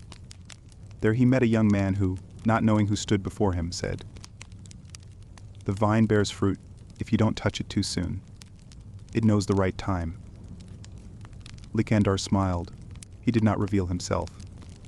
He only helped the youth adjust a support under the vine. On the way back, he passed women watering a small garden of fragrant herbs. They whispered the names of the plants, as though they were beloved names. Their gestures flowed like spring water. In nearby villages, they said Caledon had found special soil that did not require force but responded to silence. People began walking barefoot in the fields, placing their palms on trees as if on bodies. They collected dew in clay vessels and kept it as a talisman. One farmer even built a tiny shelter over his mint bed and called it the Temple of Stillness. A new niche appeared in the house of stone for sheaves. Anyone could bring their first bundle and leave it there. It was an offering not to the city, but to the silence that had allowed the grain to be born. Women also left the scarves they'd worn during the harvest. They smelled of sun and sweat and were purer than any incense. Sometimes they placed a piece of bread, broken in two, as a promise to share. Lykandar often stood at this niche. He never touched the offerings. He only listened. At times he felt he could hear the grain growing not in the field, but within the people. They had changed, not only quieter, deeper. They no longer sought meaning in words. They searched for it in gestures, in glances, in how one touched water. By month's end, wanderers arrived in the city. They came from the south, the east, the foothills. They did not seek shelter. They sought a space where they could hear themselves, and Caledon became that place for them. One of them, an old shepherd, asked to stay by a field. He said, "I no longer wish to travel. I want to stand and listen to the wheat ripen." They gave him a small hut, and within days children began visiting. He did not teach them words. He taught them silence. Each morning they greeted the sunrise together, facing the sun, palms pressed to the earth. Sometimes he told them about grass that grows faster when undisturbed, or wind that carries away worries if you listen without fear. So a new harvest was born, not only of bread, but of silence. When the heat reached its peak and the wheat had been harvested, a strange silence settled over Caledon. Not the kind that comes with peace, but the kind that calls one to journey. Lykandar felt it like the pulse of the earth beneath his feet. He knew the time of rest was over. Now came the ascent. To the north of the city stretched a ridge the elders called the sleeping body of the world. Legend spoke of it, that within the mountains slept an ancient beast, whose breath could be heard on misty days, and that disturbing it would change the fate of whoever dared approach. Old men told of a shepherd who once went searching there for a lost goat and returned silent, with eyes that reflected the sky. Children scared each other with stories of shadows that moved on the rocks by themselves. People had long avoided that place, claiming that beyond the cliffs lay lands where voices belonged not to humans but to nature itself. Once in a generation, it was said, someone must go there not to conquer, but to listen. Lycander set out at dawn alone, taking no guard, no priests. Only a cloak, a vessel of water, and a piece of bread. He walked a path that disappeared into the stones, through thickets of thistle, past forgotten shrines. On the third day, a strong wind rose, and in its howling, Lycander heard phrases not human, but understood. The earth was speaking. It was calling. He passed moss-covered boulders and streams, where the air was thick with the scent of soil and bark. Once he stopped at a tree with a split trunk a bird family lived inside, and they were unafraid of his presence. He removed his shoes and walked barefoot, feeling the roughness of stone, the coolness of grass, the pulsing warmth of the soil. He did not pray. He did not plead. He simply listened. He slept under the open sky, listening to stones crack with the night chill, to owls calling, to grass rustling with the breath of a lizard. He felt it was not merely nature, it was a voice calling him to where all things begin. Sometimes it seemed the stars moved along forgotten roads, and their light touched his dreams like a feather. On the fourth day, he reached the summit. Morning light slanted through golden mist. The slopes fell away beneath him, cloaked in bluish haze, as if the world were hiding its breath. The sky held no clouds, only a silent blue, deep as a gaze containing everything. The air was cold and clear, carrying the scent of dry grass and ancient, dusty salt. The wind no longer struck his face, it caressed, like a mother's hand. Lycander stood still, attuned to every fold of the land, the shadows that lay on ridges, the glint of light on smooth stone, the distant cry of a hawk. He felt the whole world pause with him, not waiting for revelation, but for recognition. This was not a place of power or prophecy, it was a place of pure presence, clear and still like water in a spring. There was nothing there, no temple, no tree, no trace of people. Only a flat, round stone, smooth as a palm. He sat on it and stilled. The wind quieted. The world hushed. And then he heard. It was not a voice. It was a sensation as if his whole life, from his mother's first gaze to his last sight of Thalia, ignited and vanished, leaving only silence. Within that silence, a sound was born. One, slow, ancient. It came not from outside, but from the earth, from his bones, from his blood. It resembled not a song, but the breath of time. And Lycander understood he had not heard an answer. He had heard a question that had always lived within him. And now it became his entire being.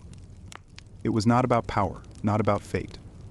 It was about presence, about how to be without owning, how to live without interfering, how to breathe without disturbing the world's silence. He did not know how long he sat, but when he rose, his body felt lighter. He was no longer one who ascends. He was one through whom the ascent happens. He looked down at the valleys and saw not land, but breath. Fields, forests, rivers all appeared as one living body, alive as he was. On his way down, the birds did not flee. They perched nearby, walked the path with him. The wind no longer whistled, it sang. The stones beneath his feet did not hinder, they supported. He passed an old fox who did not run, but watched him. The air was fragrant with mountain lavender and damp clay. When he entered Caledon, no one was surprised. But from that day, something new began in the city. People spoke more softly, even in the bustle of morning markets. Bakers began their day with a brief silence. Weavers started work by touching the cloth, as if greeting it. Children played less loudly instead. They drew circles in the dust and watched the wind blur the lines. Young women placed herbs on northern windowsills, a sign that they were listening. And at the spring where Lycander stood, more and more strangers appeared. They came not for water, but to understand how silence sounds. People averted their gaze not from fear, but from awe. They sensed a change without needing words. He said nothing. He simply stood by the spring and cupped water in his hands. And that gesture was clearer than any speech. All understood the mountain had given not knowledge but voice. And that voice now lived in him. From that day he was rarely heard. But Lycander's presence was no less powerful than words. He became part of the city, as a tree is part of the grove, as shadow is part of noon. He became a place where silence lives. And all who passed near him felt he had heard something we are only just beginning to approach. After Lycander's return, the city seemed to slow not from fatigue but from an inward stillness. Life continued, yet with a care one might use when touching something impossibly delicate. Even in the bustle at the market, by the forge, in the workshops there was a quiet undertone, like an underground current. Speech grew briefer, gazes deeper. People began to hear more in simple things, the creak of a door, the murmur of water, the whisper of grass in the wind. One day Lycander walked to the southern edge of the city, where the old salt caves lay. They had long been abandoned salt veins exhausted, entrances collapsed. But he felt a pull leading there, not a road to follow, but a depth to descend. The path was narrow and stony, lit only by the glow of his lantern and the cool breath of the air. The walls exhaled salt, and the taste of ancientness lingered on his lips. At first he heard only his footsteps and breath, then the faint drip of water echoing from above. The deeper he went, the more present the place became, not hostile but ancient, thick with memory. The stone beneath his feet radiated warmth, as if a hidden hearth burned far below. In one of the chambers, where the walls shimmered with salt crystal, Lycander stopped. The air was cool and nearly damp, with the scent of minerals like old archives or basements where histories slumbered. He ran his palm along the wall, his fingers slipped across the salt like polished bone. The contact stirred something faint, a response, not a sound, but a resonance, as if the stone remembered him. He sat on a flat slab near the wall and closed his eyes. The space around him seemed to breathe with him. The pulse of the earth was not rhythm, but waiting as though the cave longed for a word, not to be spoken, but to be heard. In the silence, Lycander understood he was not merely underground, he was inside the memory of the world. The crystals refracted light, as if they were remembering it. He laid his hand against the stone, and he felt it not his own pulse, but the pulse of the earth itself. He sat there a long time, perhaps an hour, perhaps a day. Visions rose behind his eyes, like shapes in water, old rituals, forgotten words, ancestral faces. He saw others who had once stood in this very place with torches, with bowls, with songs no one sang anymore. Yet the echo of that song still lived within the crystal. When he finally emerged, the sun was leaning toward the horizon, but to him, the day had just begun. He now understood beneath the surface lay not a secret, but a foundation, something that nourished both the city and its memory.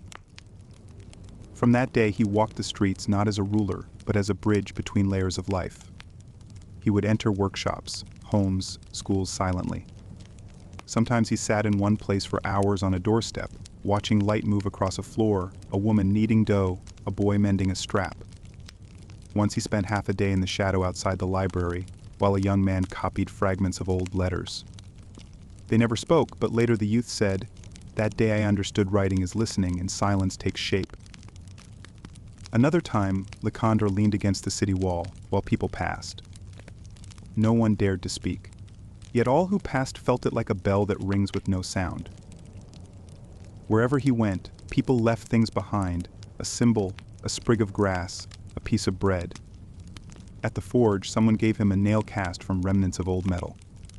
In a nursery, a stone painted with freckles.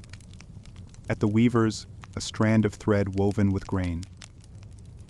A new gesture spread through Caledon. People would touch the earth with 2 fingers and press them to their heart. In the evenings they gathered by the fountain not to speak, but to listen to the water. Sometimes someone would bring a vessel filled with earth from the caves and place it in the center of a circle. They would sit in silence, watching the shadows slip down the stone walls. And in that silence, something unspoken would unfold, as if the city were remembering itself. Not a ritual, a reminder of this day, one of this place, of the depth beneath their feet. A boy once said, "We do not carry the earth, it carries us." The phrase became a proverb. So a new layer of life emerged in the city unseen, but strong, like the vault of a cave. People grew mindful of what lay beneath. They strengthened cellars, cleared old wells, carved out new chambers not to store things, but to store memory. In one forgotten cave, women began gathering in silence. They did not speak, they sewed, and each stitch was like a sign. In another, old men met to hear the drip of water, saying it whispered truths about what was to come. Even children disappeared now and then, returning with smooth stones in their palms, hearts of the earth. They called them.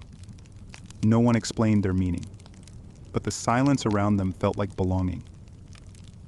It was more than life. It was life that had touched its root. On the western edge of the city, where there had once been barren ground, women began tending herbs that grew only in caves. They didn't transplant them, they simply sat nearby. And the plants began to appear on their own. No one asked how. They accepted it like morning breath naturally, as a part of themselves. It asked for no words, only presence. And over time, that presence became the firmest foundation of Caledon. With the arrival of autumn, the sky above Caledon seemed to lower, and with it, the rhythm of life sank closer to the earth. People began lighting their clay lamps earlier, their dim yet steadfast flames carrying the scent of olive oil and ash. Clothing changed from light linen tunics to woolen cloaks, dark shawls fastened with carved wooden clasps, belts woven with autumn herbs. The market no longer offered fresh fruit, but bundles of dried herbs, honey, nuts, and shriveled mushrooms. Children ran with clusters of rose hips, and the elders crafted little chestnut figures not to sell, but to remember. In homes, the aroma of caraway bread and steaming brews of myrtle and heather mingled with the scent of damp wood. Autumn in Caledon was not a time of loss, it was a season of gathering. Not only of harvest, but of sensations, of touches, of words that needed to be kept before the long winter. Clouds thickened, the air filled with the scent of ash and decaying leaves. The city did not fade, it drew inward, like a beast curling into its den, listening to the world move beneath its skin. Even the sound of footsteps felt intrusive on such days, and people spoke with their eyes. Winds came down from the mountains dry, sharp, like the breath of the past. Spiders wove long threads between the columns of the squares, and no one tore them down. It felt as if even nature was remembering. Lycander sensed something approaching, not an enemy, not a gift, something that would demand maturity from the city. He grew more attentive to shadows, how they moved in corners, how they stretched at noon, how they disappeared beneath one's feet. He saw how the elderly left their homes less often, how the youths lingered in the temples without words, how children stopped playing games where there was winning or losing. One night, he awoke and stepped out onto the square. The sky was black, yet the stars did not shine. In the center of the city, he saw figures. They were not people, or if they were, not entirely. Shadows. Shadows. From the past. From memory. They did not move. But it was clear this was a trial. Not to judge, but to bear witness. They stood in silence, and their silence touched every home. Even the stones, it seemed, were listening. They spoke no words, made no threats, gave no signs. But in their presence, anyone who looked upon them felt it. Life was not a stream, but a trace. And every trace remains. By morning, no one spoke of them. But everyone knew something had happened. From that day, the city began to remember the forgotten. An old mason, Charon, recalled how in his youth, during an argument, he had deliberately failed to reinforce a neighbor's wall. The house had survived, but slowly sagged with time. Charon came to the children of that house, tools in hand, and wordlessly began to repair the wall day by day until it stood firmer than before. The potter Damon's family, broken long ago after his wife's death, came together again. His daughter, who had moved to another village, returned without explanation. She and her father sat on the porch with a cup between them crafted by her mother. They didn't speak. They just breathed together. Elsewhere, old debts were quietly repaid.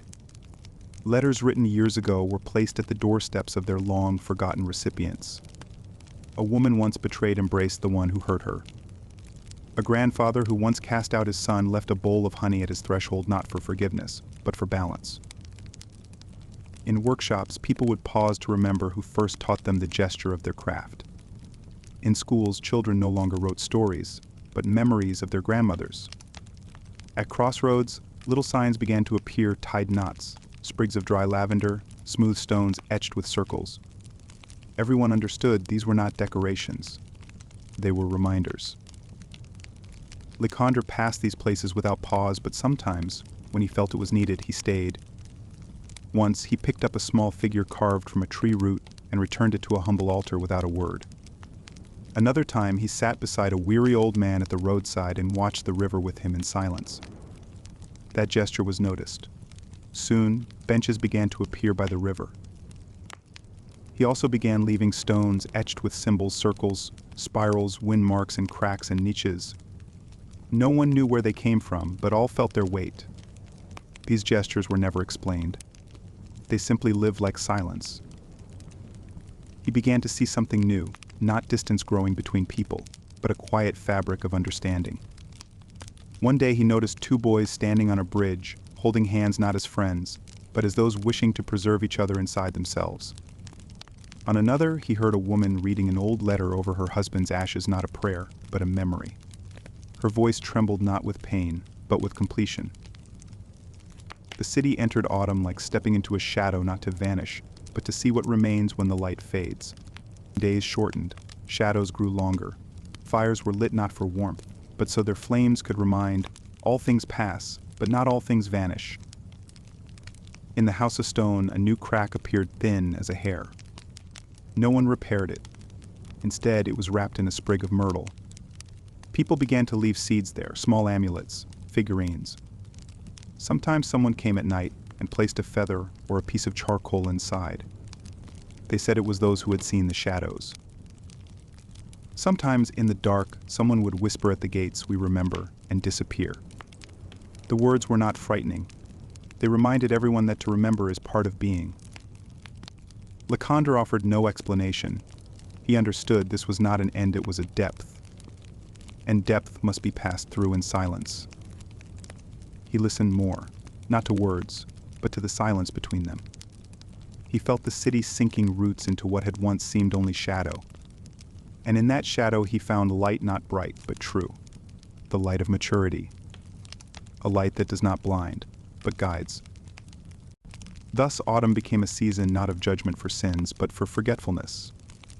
And in this trial, the city chose memory. And silence became its voice.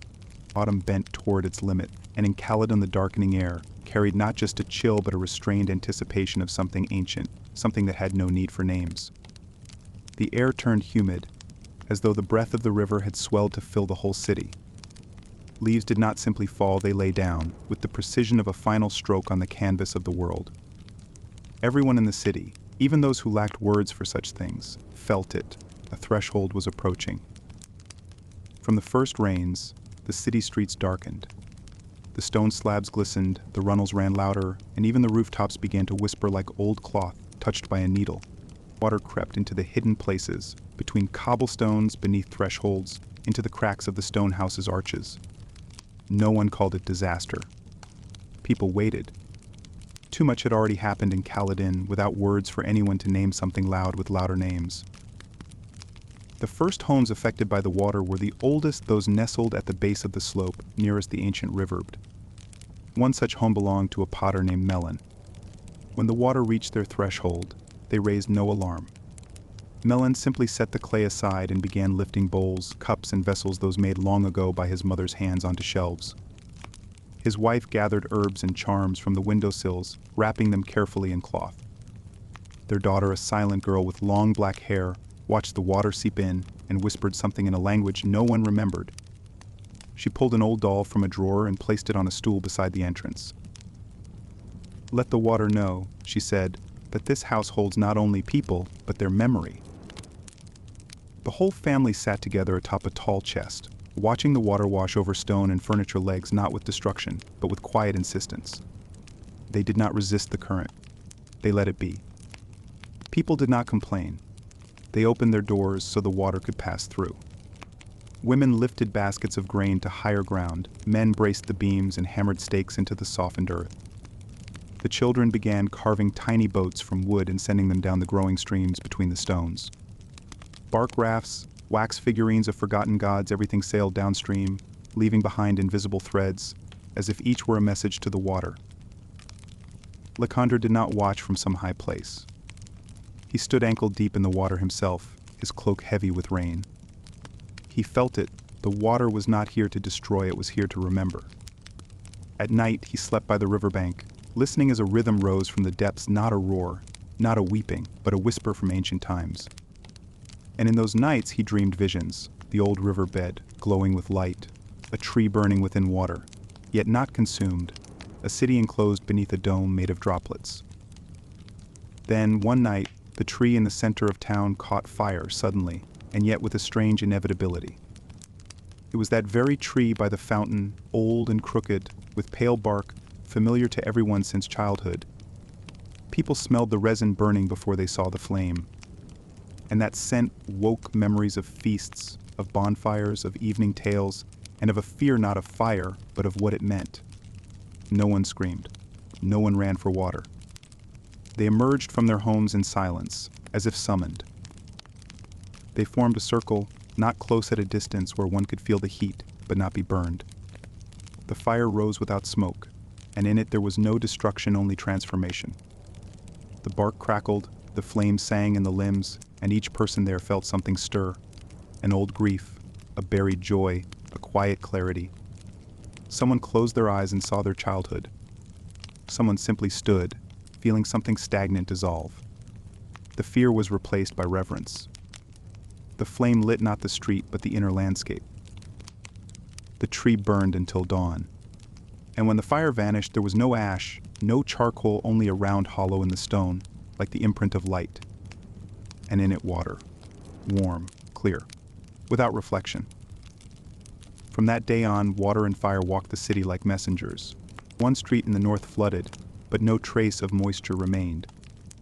In the south, an old warehouse caught fire and the wood burned to cinders, yet the walls stood untouched. People understood this was not destruction. It was a choice. An old man, once known for his aloofness, tore down his doorstep with his own hands and built a small bridge in its place. A woman brought out a rag doll from storage and set it afloat on the current. A child gathered the ash from the street and began to draw spirals on a wall, spirals everyone could see. Lycander said nothing, but each movement, each glance carried weight. He became the axis around which silence revolved. People no longer called him king. They called him the one who breathes with the city. There were no more gatherings, but each morning a line formed before the stone house, not for bread, not for words. People brought water in ashen bowls, in palms, in folded cloth, and left them at the crack in the wall. And they walked away without a sound. One morning, a word appeared on one of the walls, written in charcoal, "Remain." No one claimed it. No one washed it away. On the contrary, threads, flowers, pebbles were wrapped around it. That word became a root. Meanwhile, the waters kept rising. The old river filled again, and trees bowed beneath its breath. But no one ran. No one fought. People let the water soak into them like memory. And then came the night when everything was ash and flood. Fire on the hills. Water in the undercroft. In every corner of the city, that night took on a different shape. In the old quarter, a woman held her son in her lap and sang him a lullaby she had long forgotten, yet the melody found her voice on its own. A young shepherd, who had only arrived in the city that spring, pulled out a wooden flute and, sitting by a wall, began to play a simple, piercing tune. On the watchtower, 3 youths lit tiny flames in clay cups and arranged them in the shape of a spiral, watching how the wind brushed against the fire. By the abandoned well, an old woman scattered a handful of ash into the water and whispered a name no one had spoken in decades. Everyone did something of their own, but together, it became one ritual. A night of memory. A night of presence. A night when the city spoke without words. Light on rooftops. Stillness in hearts. And then Lycander stepped to the hollow at the fountain, where the tree had burned, and he began to sing. He sang without words. He sang like the river, like the wind, like the dust, like a heart that hears everything and speaks only when the world has forgotten itself. And when he sang, the city rose. People came out of their homes, from basements, from the walls. They carried water, coal, seeds in their hands. And that night Caledon did not sleep. It remembered not through voices, but with its whole being.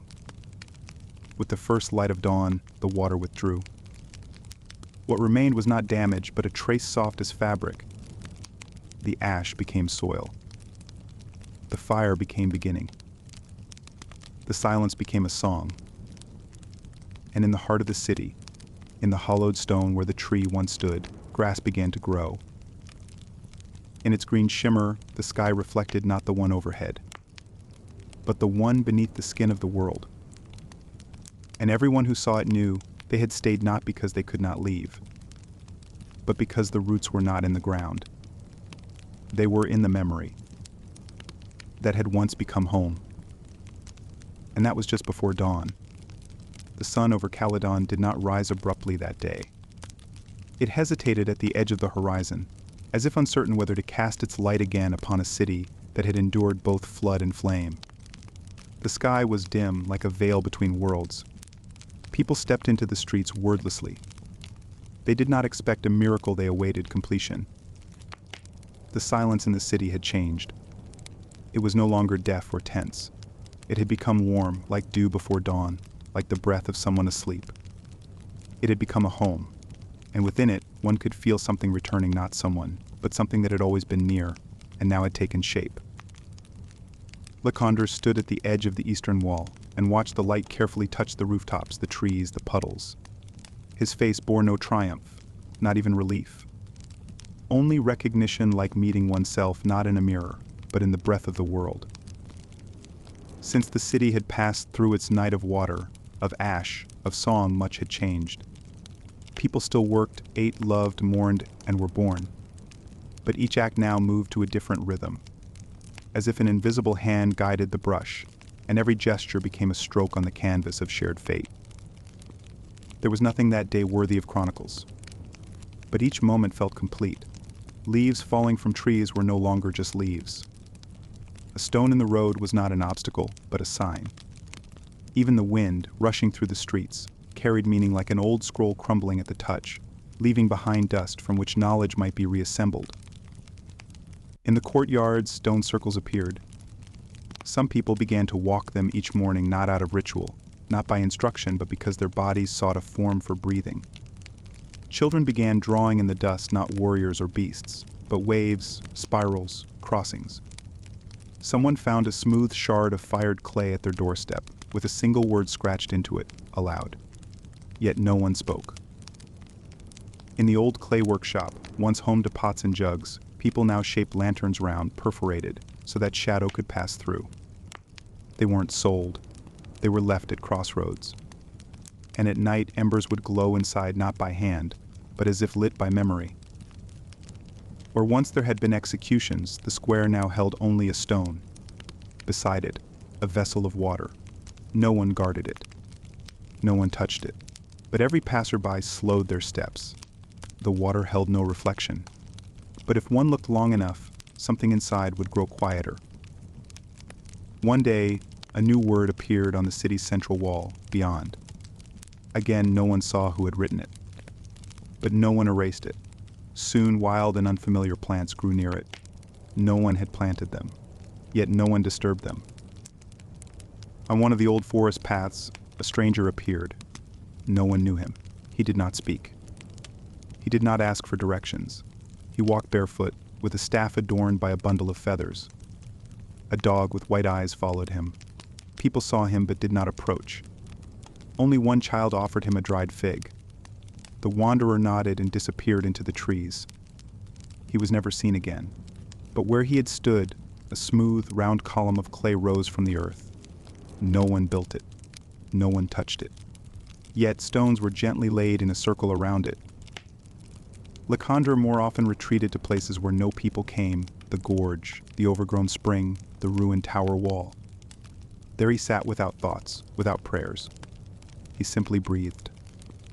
He listened to the water moving underground, to the trees murmuring among themselves, to old roots shifting in the soil, carving paths for future life. And one night he vanished. Not suddenly. He simply was no longer there. No body, no cloak, no staff. Only footprints in the dust near the entrance of the House of Stone. And beside them a circle of black pebbles, with a single glowing white one in the center. No one went looking for him.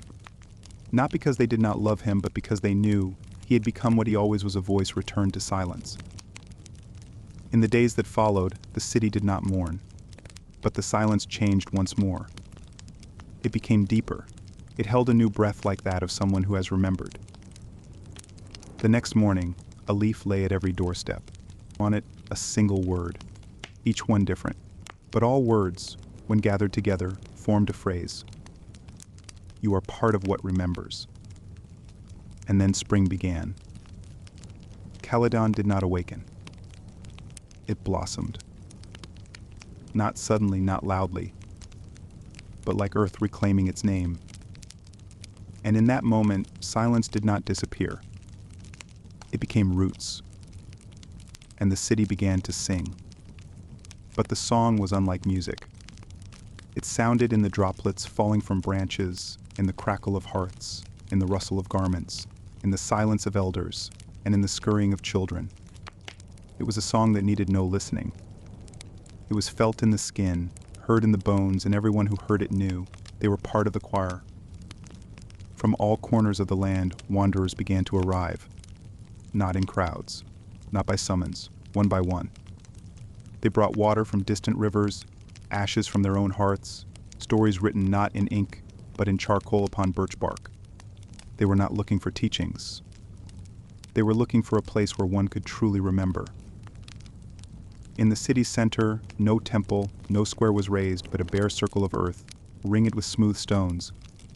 Anyone could enter when ready and remain in silence, until they felt they could step out and breathe again. Children no longer played at war. They made paths from twigs, towers of salt, figures of wool and bone. They didn't know why. But when adults saw these things, they felt lighter, because the children continued the song begun by others. Thus Caledon became a city where nothing was lost. Everything that had been remained not above, but within. Letters thrown into water surfaced months later in distant harbors. Stones left at doorways reappeared at temple thresholds in other towns. Even dreams, once dreamed, traveled the air like warm smoke. And one day, under a clear sky, a low hum swept across the city like a distant bell. People looked up but saw no birds, no signs in the heavens. Only light, soft and even, laying over the earth like a hand that says, I am here, and so are you. From that day on, no one called the city by name. It was no longer needed. The name lived in every glance, in every gesture, in every step. And the city no longer waited for miracles. It had become one. In the year when all became quieter than usual, a bird came flying from the eastern hills. No one had seen it before. It was black, but its feathers shimmered with a blue sheen like twilight water. It did not cry out. It simply sat atop the house where Lycandra once lived. It watched, and in its gaze was something more than sight. The next morning, beneath the spot where it had perched, a scrap of parchment was found, bearing a single word. Only here. It was wrapped with thread as sacred scrolls once were, and placed in a stone niche in the northern wall. Thus a new place of silence was born. No one prayed there. They sat. They listened. And ever since, each year on the day of Lycandra's disappearance, no one spoke. Not the children. Not the birds. Not even the bells. But on that day, people left bowls of water by the river, laid ashes into the crevices of walls, drew circles in the dust. And the city sounded like a song, wordless, yet full of meaning. And this continued, long enough that people no longer spoke of Lycander as a man. He was not made into a god, nor was he forgotten. He had simply become part of the land's shape, like a stream, like a crack in stone, like the air before rain. Thus lived the memory that needed no words. And the city lived, without beginning, without end.